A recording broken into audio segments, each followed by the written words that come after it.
Target na po si Senator Bongo ngayon at mukhang i-associate din po dito si VP Sara kasi syempre si Senator Bongo ay ally or 'di ba dikit sa mga Duterte.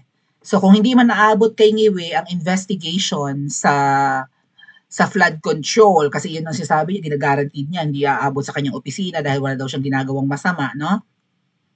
Aabot kay VP Sara yan kasi ngayon ang kinakalkal ang baho ay si Senator Bongo. Oh, na di umano ay may corruption yata sa ghost medical projects.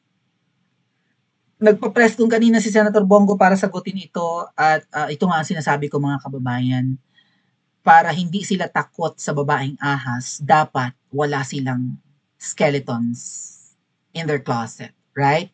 Wala silang tinatago kahit kaunting baho dahil magagamit sa kanila yan eh. Katulad ngayon, dinadivert na. Si Senator Bongo, di ba, focused yan sa yung kanyang project before. Yung parang assistance yun eh sa medical needs. Right? May ganun si Senator Bongo, di ba? Mamaya maalala ko yan. Na project na pati nga doon sa mga stasyon ng MRT may nakikita akong ganun eh. Na parang assistance desk for hospitalization thingy. Nasa dulo ng dila ako. Hindi naman, hindi, parang katunog kalikasan. Ano nga yun? Teka nga, hanapin ko nga.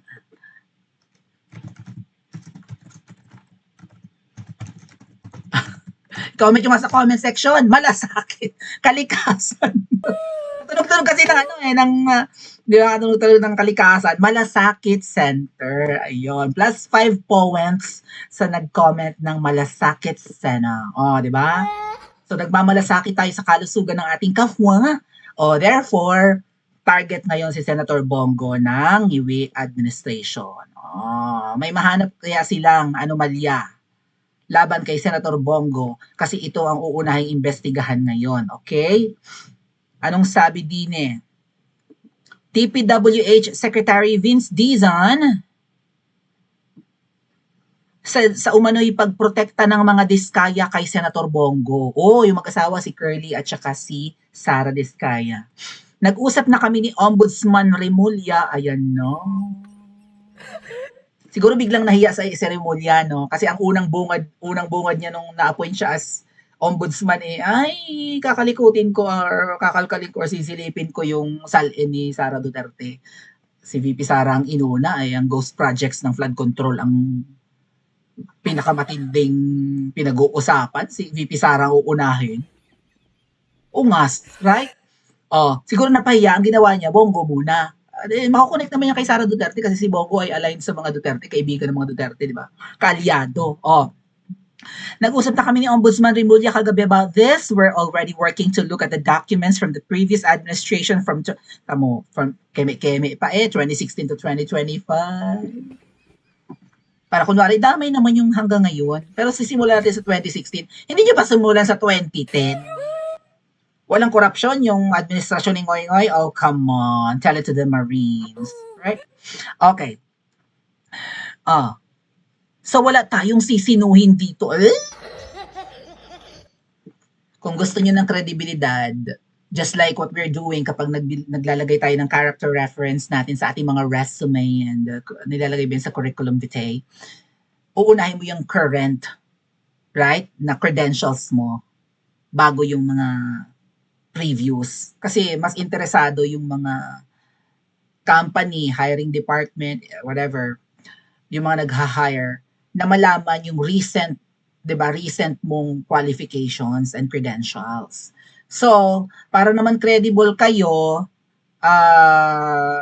Vince Dizon and Remulla, kung ano yung recent issue, unahin nyo. Flood control, nasa medical ghost project na kayo. Tapos sisimulan nyo pa ng 2016. So, habang nag-iimbestiga kayo ng 2016, 2017 onwards, kailan nyo pa may iimbestigahan yung recent corruption na dapat may managot Dapat may makulong, dapat may maparusahan, hindi lang yung contractors, kundi mga DPWH engineers and employees, plus mga politikong kasabwat, plus yung may mga insertions para may komi, para huwag ng tularan. Dapat may mapakulong kayo, dapat politiko. Politiko agad. Okay, sige, politiko, pero si Bongo ang unahin natin. Okay lang. Pinagbubudol tayo ng mga tumangating. Okay?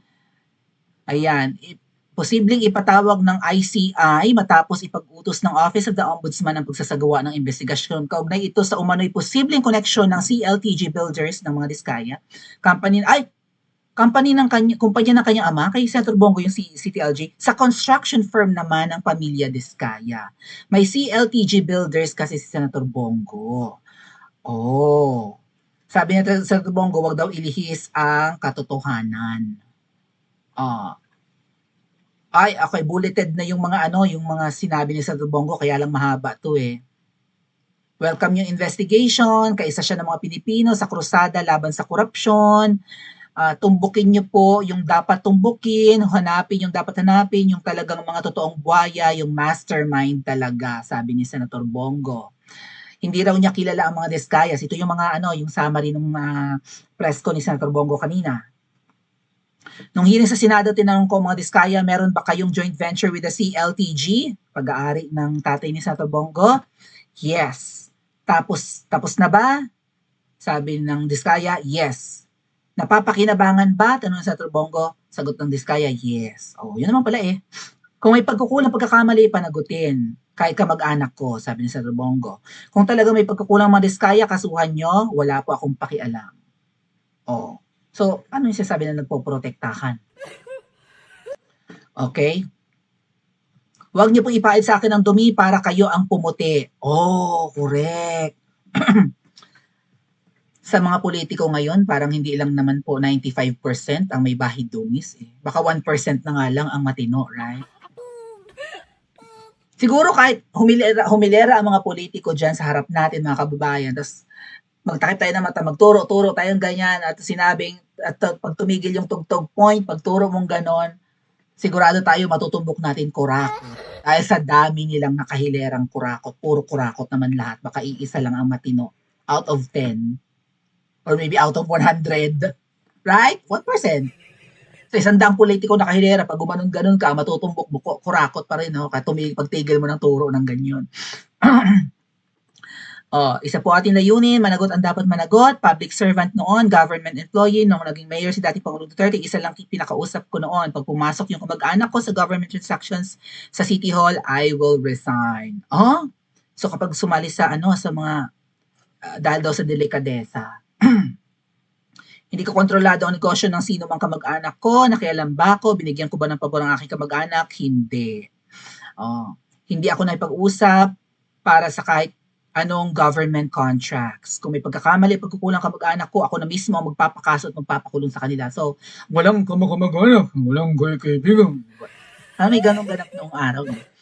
Sino ba yun? Ang daming kongresista na sila mismo ang contractor, ang layo ko dyan, anong kinalaman ko dyan? So, bakit senador ang target? Kumusta rin mga buhaya? Kasi yung flood control, usually mga kongresista yung dun yung involved. Bakit senador na ang target? Si Sisa Virus, bakit hindi pinag-uusapan? Si Sisa Virus may mga flood control Right? Kung anik-anik pa. Ba't inuuna itong kay Senator Bongo mga kung construction man to ng kamag-anak niya, wala na ba siyang kinalaman? Ombudsman, sana maging fair, tumbukin natin ang katotohanan. Binabalik sa administrasyon ni former Duterte ang akusasyon na walang basihan. Correct. Di ko sinasabi na perfecto ang administrasyon ni Tatay Digong, pero nandito yung malala. 2022 to 2025. Administration na pinakamalala. Okay? Walang proyekto kung meron man giba-giba. Nagyabang pa na 5,500 ang flood control, bumaha naman ng malala. Ang lala ng Pilipinas. Ang lala ng baha, mga ate at kuya. So bakit sisimula sa 2016 ang investigasyon? Duterte ang target. Di pa ako pinapanganak, may mga negosyo na po ang pamilya ko. So, hindi lang naman kami yumaman ngayong pag-upo ni Digong. Parang ganun Sa posibleng pagpapatawag sa kanya is willing to cooperate, willing sabihin na totoo ayon sa aking nalalaman, malinis ang aking konsyensya, sabi ni Senator Bongo. Yun nga po, Senator Bongo and Senator Bato, kayo ay target. Kung hindi kayo, dahil nabulilyaso at nabuking yung Oplan Horus, right? Nung bago mag-eleksyon na sila ipapakidnap at ipapakulong din sa ICC, baka ito ang plan C. Kung may plan A, may plan B, ito na yung plan C. Hindi kayo mapapabitbit papuntang dahig ha? O sige, papakulong naman namin kayo dito. Bakit daw mga kababayan? Kasi si Senator Bongo ay posibleng maging karibal na kung sino man ang magiging kandidato ningiwi para pumalit sa kanya sa paparating na presidential elections. Pwedeng tumakbo si Senator Bongo as president, kung hindi pwede si VP Sara. Pwede rin siyang tumakbong vice president. Pwede siyang makipag-tandem kay VP Sara. So, kung si Senator Bongo ay malalagay sa matataas na posisyon, tagilid ang kabuhayan showcase ng mga makakaliwa, ng mga pink, at ng mga loyalista nga, at ng pwedeng manok ningiwi na papalit sa kanya. Right? Even Senator Bato de la Rosa. So, tatargetin talaga to. Kung hindi sila kayang hawakan sa leeg ng babaeng ahas, ay baka ipakulong sina Senator Bongo. Kaya nga po may nag-a-advise mga kababayan, kung ano ang nalalaman ni Senator Bongo at ni Senator Bato laban sa administrasyon ni Ngiwi, isiwalat na nila bago pa mahuli ang lahat. Kasi katulad niyan, they are willing to bend the law at palabasin na ang mga Duterte aligned ay mga kurakot.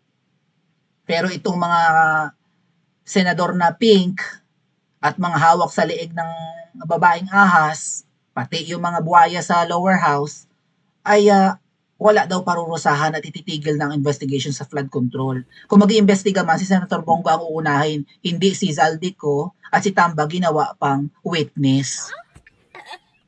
Bago pa man mahuli ang lahat, Senator Bongo, Senator Bato, kung hindi nyo kayang sumama sa taong bayan sa kakalsadahan, or maybe nag-aantay lang kayo ng tamang moment, tamang panahon, nadadami ang tao, and then sasamahan nyo na eventually, katulad ni VP Sara, magpa-interview na rin kayo. Katulad ng ginawa mo ngayon, nagpa-press con ka, hindi lang yung reactive ka lang sa plano nila laban sa'yo. Kung ano ang alam mo, isiwalat mo na bago pa mahuli ang lahat, bago pa kayo mapakulong at maperwisyo. Agree? Pa-comment pa sa comment section at mag-like at subscribe din po kayo.